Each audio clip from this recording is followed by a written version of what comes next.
and everybody's feedback is contradictory. Yeah. And so I don't know if you ever experienced that, or maybe the bride and the groom aren't on the same page with their design choices. Yeah, that does happen sometimes. I've also gotten the mother of the bride has her own opinion, I'm sure. Yes. or the wedding planner says something, but Right.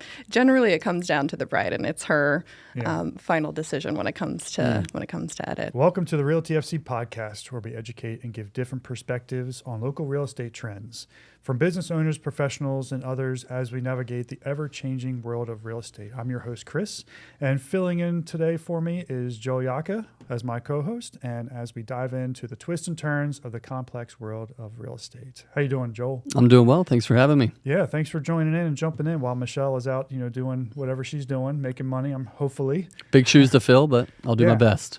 Yeah, well, hey, listen, I ran into a problem the other day. I'm not a real big marketing guy, and I always have trouble coming up with creative ideas. And if it's not someone doing it for me, I'm out of luck. You're a big marketing guy. I mean, you're in that that industry. What do you look for when you do your marketing? So, are we talking print? Are we talking video? Are we talking what kind of marketing? That's a Social great media? question. Yeah. No, let's focus. Well, I mean, do you have someone that reviews all that stuff, or do you come up with stuff on your own?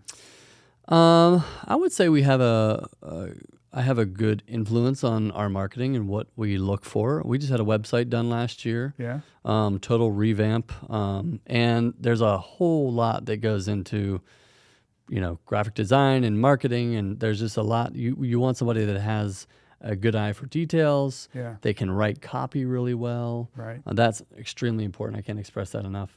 Yeah, but you hired someone outside. I mean, you didn't do this yourself. You're right. Okay. Well, I mean, that's important because for me, that's pretty much what I need. If I'm going to go that route and get a lot of marketing done and have it look professional, I mean, if or put some crowns in front of me and a piece of paper, and that's my marketing. Yeah. Yeah. And it just doesn't work in this day and age. Nope.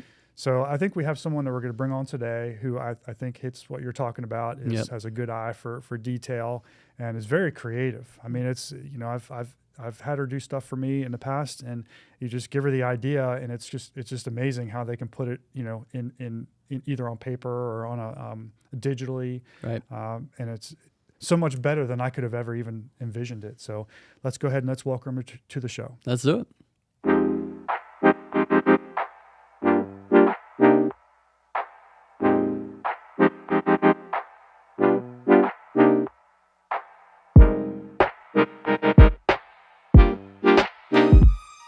All right, welcome to the show, Allison. Thanks for having me. Yeah, thanks for coming. I think we're going to go into a lot of good detail, especially from a real estate perspective on a lot of marketing and stuff, maybe advice that you can give some of us and maybe help me design some things maybe on my own, maybe not. I don't know. Possible. Yeah, okay. Appreciate that. I'm so glad we have you on the show. Yes, here for the comedic entertainment. Yeah. Okay, good. All right. Well, look, before we dive into a lot of the details, let's let everybody get to know you. So go ahead and introduce yourself, talk about, maybe where you're from, what brought you here, a little bit about, what company you work for, what your business, and education, family, whatever you want to talk about. So go ahead.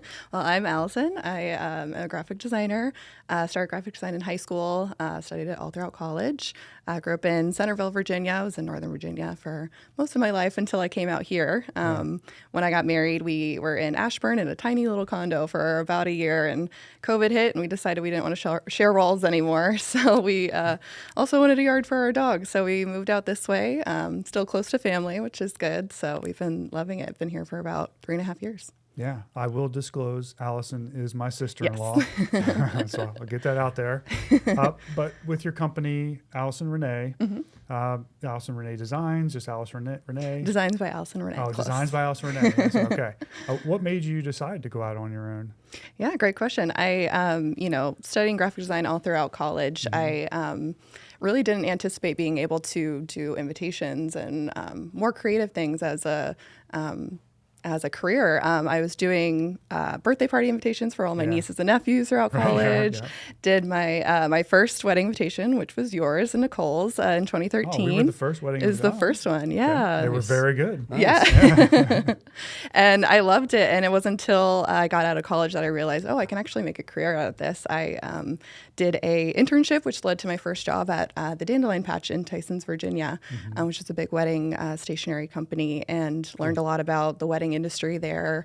You know, how to print invitations, what wedding etiquette is, when you mail out wedding invitations, things like that.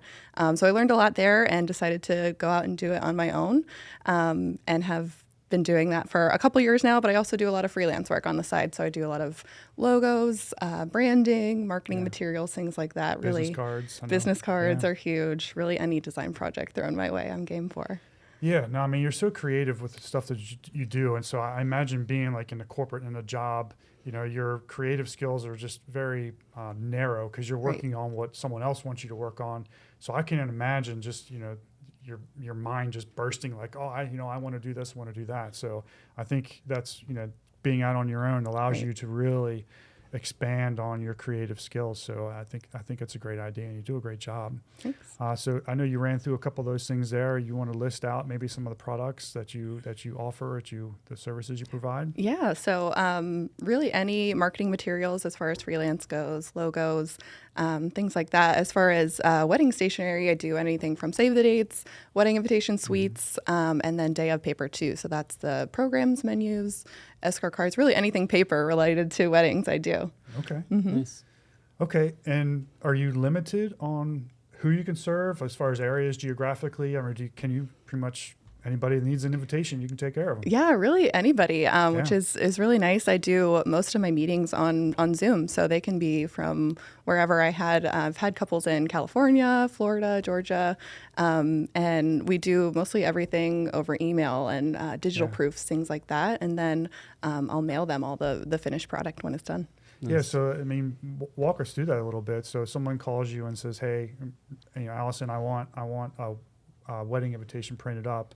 Like, what are you asking questions about? What maybe want, because I don't know anything about it, like card stock. I mean, what maybe some of the steps of how that would look. Yeah, I mostly get their ideas, their vision for what they want design wise. I typically tell them, the standard cardstock, things like that. Digital printing is standard, but then also give them the option. Do you want to upgrade your paper to a thicker stock? Do you want to upgrade to letterpress? Do you want to upgrade to foil? Things like that, and kind of run through all those options with them and quote out the different options so they can see how much it costs. And once they narrow down what they want, then that's when we go to proofing and editing and things like that.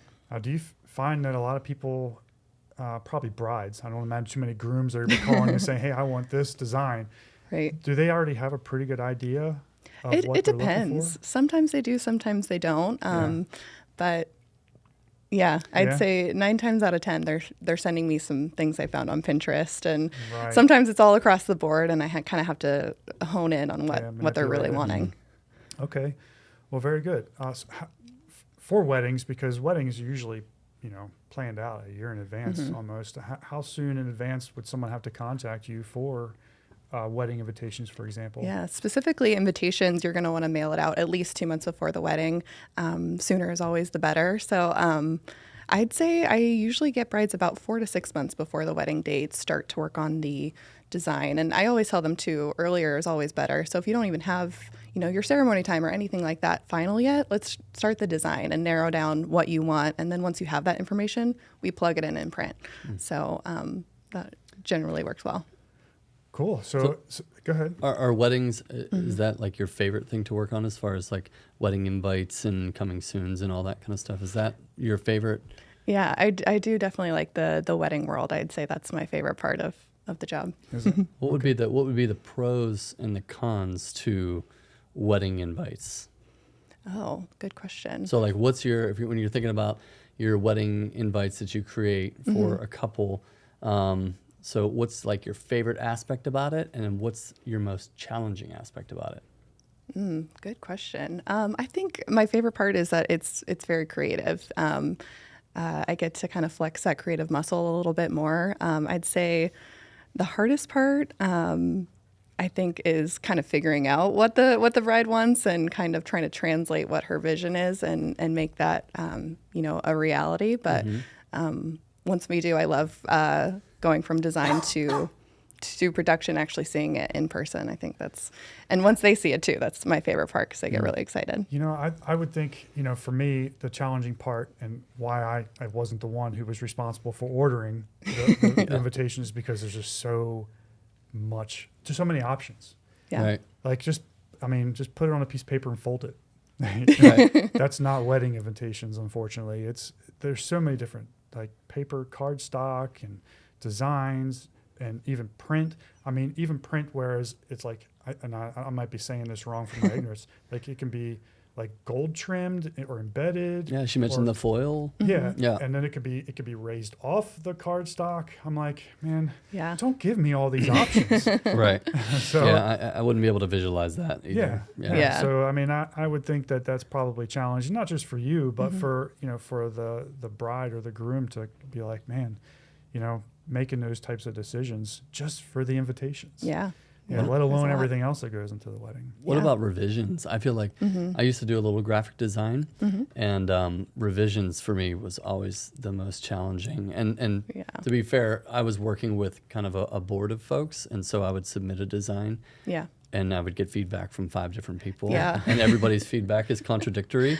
Yeah. And so I don't know if you ever experienced that, or maybe the bride and the groom aren't on the same page with their design choices. Yeah, that does happen sometimes. I've also gotten the mother of the bride has her own opinion, yeah, I'm or sure. Yes. or the wedding planner says something. But Right. generally, it comes down to the bride, and it's her Yeah. final decision when it comes to edits. Yeah, I imagine the groom is like, how much is that going to cost? Yeah, Right. That's what that was. Let's not go Yeah. with the foil. We're not go with the gold trim. yeah, exactly. So out of all the jobs that you've done, any of those that you want to maybe mention that was memorable or really challenging, that was a huge success for you? Yeah, it's funny. I feel like I work really well with other brides and figuring out what they want, what fits with their wedding. But I'd say the most challenging was probably my own wedding invitations and I bet. and trying to decide what I wanted it to look like. And it took me a long time revising my own invitations and then printing them, assembling them. And I can't imagine Yeah. those discussions with yourself. Yeah. Like, this doesn't work. Yes, it does. Yeah. Well, that's good. But you got it out. You're married now, so Yes. you're good to go. Were you happy with the final result of that? I was happy with it. Yes. Maybe we can put it up on the screen on the podcast. Yeah. Okay. Yeah, absolutely. Okay, so I have a real estate question. This is a real estate podcast, so let's kind of intertwine real estate in there a little bit. Business cards. So I know you do business cards for Real TFC, and they all turn out great. Do you still find that business cards are necessary in, I shouldn't say real estate industry because you're not in the real estate industry, but do you think in general that people are still using them? Yeah, I'd say so. Everything is moving digital these days, but I know. feel like business cards are something that people really value still. I think there's ways that you can modernize it, add a QR code on there so you can just scan it from your phone and, have a website open, social media, et cetera. So I think there's ways to make it more modern while still keeping the traditional business card. I felt like QR codes, there for a while, they came in and then they kind of left. I feel like they've come back. Yeah. And they're back, or maybe it was just me that was just, I'm not interested in it. Maybe that was it. But, business cards, I don't hand too many of those out, to be honest with you. And usually when someone asks me, I'm like, let me just give you my contact to put in your phone. Right. Is usually what happens. Or either I've already, or like if I'm going out and someone hands me their business card, usually it's like, well, we've already communicated. I have you in my phone. Thanks for the business card. It's probably not going to keep it. Right. Because I've got all that information. But anyway, that's kind of where I am with business card. That's my personal opinion. Is all the graphic design work that you do, is it totally print, or do you do things for digital as well? Yeah, digital as well, really any platform. Okay. So like if they had a digital business card, you could design something for the background for that or whatever. Yeah. It's not like it has to be print. Yeah, it doesn't have to be print. cool.